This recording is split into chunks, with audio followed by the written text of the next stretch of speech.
জামাত বিচক্ষণ। জামাতের wise decision এটাই হবে যে আমরা সংবিধান সংশোধন মানি না, সংবিধান সংশোধনের জন্য কোনো কমিটিতে আমরা নাম দিব না। জামাত সংসদে থাকবে, কোন হাওরে পানি উঠেছে, কার কি রাস্তাঘাট লাগবে, এগুলো নিয়ে সংসদে কথা হবে এবং ফজু পাগলাকে প্রয়োজনে ধোলাই দিবে। কিন্তু সংবিধান এইভাবে সংশোধন নিয়ে জামাত কোনো কার্যক্রমে অংশগ্রহণ করা ঠিক হবে না। আপনারা জানেন যে জুলাই সনদের কমিটমেন্ট এবং গণভোটের রায় হচ্ছে সংবিধান সংস্কার করতে হবে এবং সেটা সংবিধান সংস্কার পরিষদের মাধ্যমে। কিন্তু বিএনপি সুস্পষ্টভাবে দিবালোকে প্রতারণা করছে। তারা সংবিধান সংস্কারকে ধামাচাপা দিচ্ছে, এমনকি নিজেদের 31 দফা এবং তাদের ইলেকশন ম্যানিফেস্টোর সাথেও তারা প্রতারণা করছে। কারণ বিএনপির 31 দফার মধ্যেও সংবিধান সংস্কার আছে। জুলাই সনদে স্পষ্ট সংবিধানের সংস্কারের কথা বলা হয়েছে।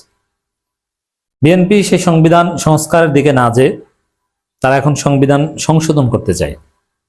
এর মানে আসলে বিএনপি অসহায়।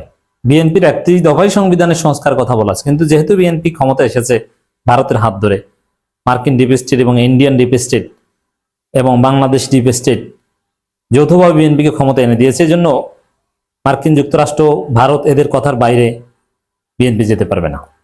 যার ফলে বিএনপি তাদের নিজেদের অবস্থানের বিরুদ্ধে নাকে খত দিয়ে তারা সংবিধান সংস্কার এখন করতে চাইছে না। গণভোটের রায়কে অশ্রদ্ধা করছে এবং সেটা সরাসরি অস্বীকার করছে। তারা এখন পার্লামেন্টে প্রস্তাব দিচ্ছে যে না, সংস্কার না, আমরা সংবিধান সংশোধন করি।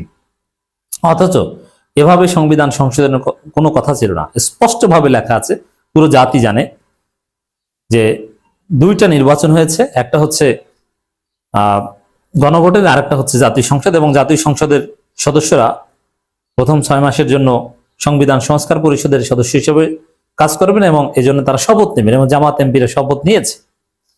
কিন্তু সেই সংবিধান সংস্কার পরিষদের কোনো খবর নাই। এটা ভারত নিষেধ করে দিয়েছে, কারণ সংবিধান সংস্কার করলে ভারতীয় যে 72-এর সংবিধান এটা থাকে না, যার ফলে বিএনপি ওখান থেকে বের হতে পারছে না। তো এই জায়গায় দর্শক সেই পুরনো বৃত্তে আটকে থেকে সংস্কারকে বৃদ্ধাঙ্গুলি দেখিয়ে বিএনপি কিছু সংস্কার করতে চায়, কিছু সংশোধন করতে চায়, কিন্তু জামাত এনসিপি তাতে রাজি না। কিন্তু বিএনপি সে প্রস্তাব অলরেডি দিয়েছে। তারা জাতীয় সংসদে সংবিধান সংশোধন কমিটির জন্য করার জন্য একটা সংসদীয় কমিটি করার প্রস্তাব দিয়েছে। 12 সদস্যের তালিকা অলরেডি প্রস্তুত করেছে বিএনপি। কিন্তু মজার বিষয়, তারা 12 জনের তালিকা তৈরি করেছে, জামাতের কাছে 5 জন চাই, বিরোধী দলের কাছে 5 জন, হয়তো বা জামাত এবং এনসিপি মিলিয়ে 5 জন, আর বিএনপি 12 জন অলরেডি বিএনপি নিজেরা নিয়ে এনেছে। গণ অধিকার পরিষদ, গণসংহতি আন্দোলন এবং আন্দালিব রহমান পার্থের দল, তারা তো নিজেরা। এর মানে হয়তো বা 17 জনের কমিটি করবে, তার মধ্যে 12 জন নিজেরা, আর বাকি 5 জন নেবে বিরোধী দল থেকে। তো বাকি 5 জন বিরোধী দল থেকে থাকার কোনো ভ্যালু নাই, কারণ ওই 12 জন যা বলবে ওইটাই তো, এটাই তো গণতন্ত্র, যে অধিকাংশ যেটা বলবে, তাতে 5 জনের কোনো গুরুত্বই নেই। তো দর্শক, এখন তারা একটা নামকাওস্ত কমিটি গঠন করছে, সংস্কারের না তাও সংশোধনের, এবং সেখানে মাত্র 5 জন জামাত জোট থেকে, জামাত, এনসিপি, খেলাফত সব মিলিয়ে 5 জন নিতে চাচ্ছে। এটা কিছুই হবে না, এটা কিছু না, একদম ফ্যাসিবাদী একপাক্ষিক সিদ্ধান্ত। মানে বিএনপি যা চাইবে, যেভাবে চাইবে হুবহু ওইটাই হবে।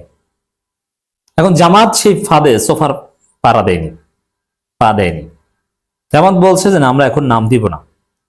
তবে একটা বিষয় দেখেন, এটা জাতির জন্য হতাশার, যে সংসদের প্রথম অধিবেশন কিন্তু প্রায় শেষ, আর 2-1 দিন হয়তো বসবে, 2-1 দিন এক্সটেন্ড করা হলেও হতে পারে জরুরি 2-1টা কাজে।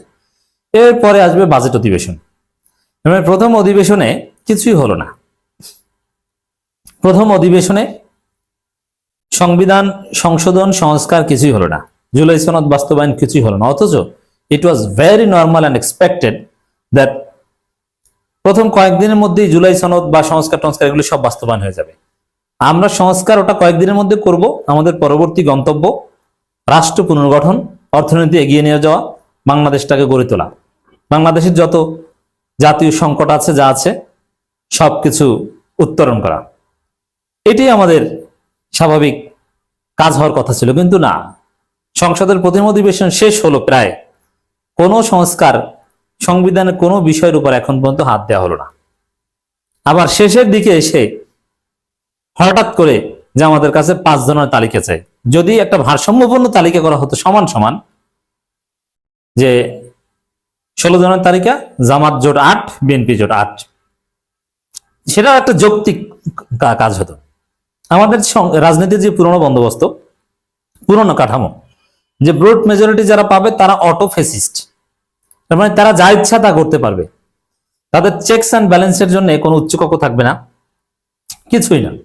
দেখেন কত আশা যে উচ্চকক্ষ হবে, বাইক্যামেরাল পার্লামেন্ট সিস্টেম হবে, সেখানে উচ্চকক্ষের আলাদা সদস্য থাকবে। জামাত হয়তোবা সেখানে প্রায় 38 জন বা 100 জনের মধ্যে 40 জনের মতো পাবে, বিএনপি 51টা পাবে, অন্যান্য 9, এরকম হিসাব নিকাশ। কিন্তু ওগুলো কোনো খবর নাই।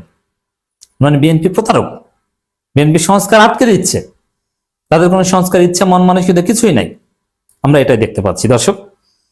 তবে জামাত বিচক্ষণ, জামাতের ওয়াইজ ডিসিশন এটাই হবে যে আমরা সংবিধান সংশোধন মানি না, সংবিধান সংশোধনের জন্য কোনো কমিটিতে আমরা নাম দিব না।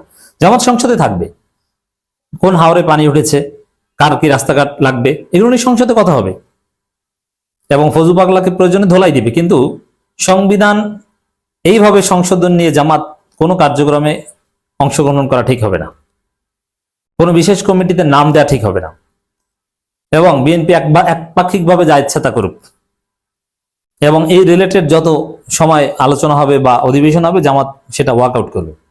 কিন্তু অন্যান্য বিষয়ে জামাত পার্টিসিপেট করবে। সংবিধান বিএনপি তাদের নিজেদের মতো করে সংশোধন করুক, যেহেতু বিএনপির ব্রড মেজরিটি আছে, তারা তাদের মতো করে এটা করতে পারে, করুক। তারা পৃথিবীকে দেখাক যে তারা ফেসিস্ট, তারা গণভোটের রায়ের ধার ধারে না, জুলাই সনদের যে কমিটমেন্ট তার ধার তারা ধারে না, জাতির কাছে এটা প্রমাণ করুক। তবে জামাত ইজ ওয়াইজ, আমির জামাতে স্পষ্টভাবে বলেছেন যে না, আমরা এখন নাম দিতে পারছি না, আমরা একটা পরে জানাবো। এখন সংসদে বলা যায় না যে না আমরা এর সাথে নাই, পরে জানাবো, এভাবে এড়িয়ে যেতে হবে। This is system. এবং আশা করি এর বিরুদ্ধে সংসদে স্পষ্ট কথা হবে যে না, সংবিধান সংশোধনের কোনো কথা ছিল না, সংস্কারের কথা। আর সংস্কারের পদ্ধতি গণভোটের মাধ্যমে ঠিক হয়েছে। জুলাই সনদে স্পষ্ট ছিল সংবিধান সংস্কার পরিষদ থাকবে। আমরা শপথ নিয়েছি, আমরা তো শপথ নিয়েছি সংবিধান সংস্কার পরিষদের সদস্য, আমরা ওইটা করবো, ওইটাই আছে। এগুলোতে আমরা নাই। জামাত শুড ডু দ্যাট। সংবিধান সংশোধন বিশেষ কমিটি গঠনের প্রস্তাব দিয়েছে সরকারি দল। সরকারি দলের পক্ষে আইনমন্ত্রী আসাদুজ্জামান জাতীয় সংসদে এই প্রস্তাব দিয়ে বলেন, সরকারি দলের পক্ষ থেকে তারা 12 জনের একটি তালিকা প্রস্তুত করেছে। এতে বিএনপির 12 জন সহ স্বতন্ত্র অন্যান্য দলের 5 জন রয়েছে।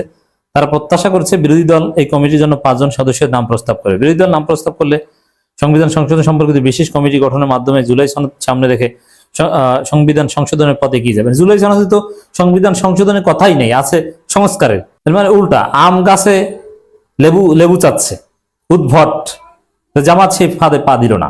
ভিডিও ভালো লাগলে লাইক কমেন্ট শেয়ার করবেন এবং চ্যানেলটিকে সাবস্ক্রাইব করে আমার সাথেই থাকবেন। আল্লাহ হাফেজ।